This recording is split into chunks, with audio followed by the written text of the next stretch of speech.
Joe Biden, speaking of hilarious, Brad, has finally broken his silence on those mysterious drones swarming parts of the US. This comes after Trump yesterday called out the lack of information. But Joe Biden, he was on the case today. Nothing nefarious, apparently, but they're checking it all out. There's a lot of drones authorized up there. I think one started and they all got it. Everybody wanted to get in the deal. But we're following it closely.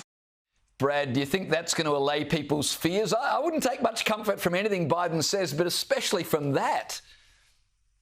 First off, I'm not sure Biden knows what a drone actually is. I would love to hear him try to explain that.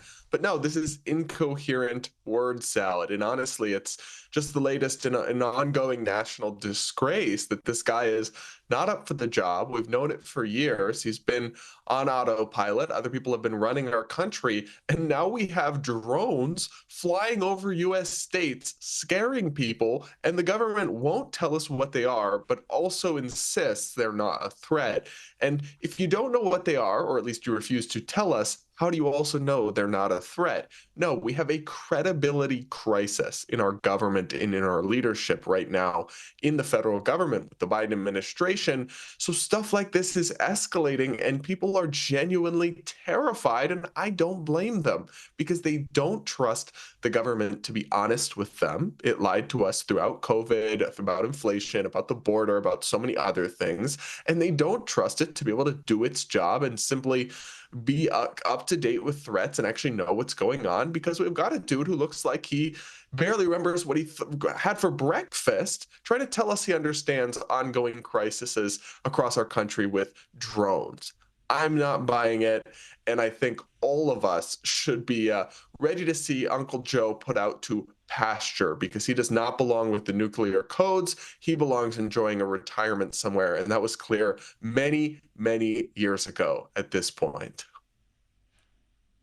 Brad, really quickly to finish, I've always liked J.D. Vance, but he's just done something to make me like him even more. A New York Times reader wrote to the paper and complained, "My neighbour won't stop praying for me. What should I do?" This neighbour is apparently a sweet friend, a caring person, but very religious and frequently prays for the reader, who is an atheist. Well, J.D. Vance offered this advice: accept it as a sweet gesture and stop being a weirdo. Or consider that the woman praying for her neighbours has it more figured out than the person whining to the paper.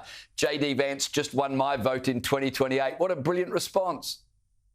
It is brilliant, and honestly, we've just got an epidemic in this country of people who want to be victims. Accept a nice gesture and move on with your day. Brad Polumbo, always a joy to speak with you. Thanks for your time tonight. Look forward to chatting with you again.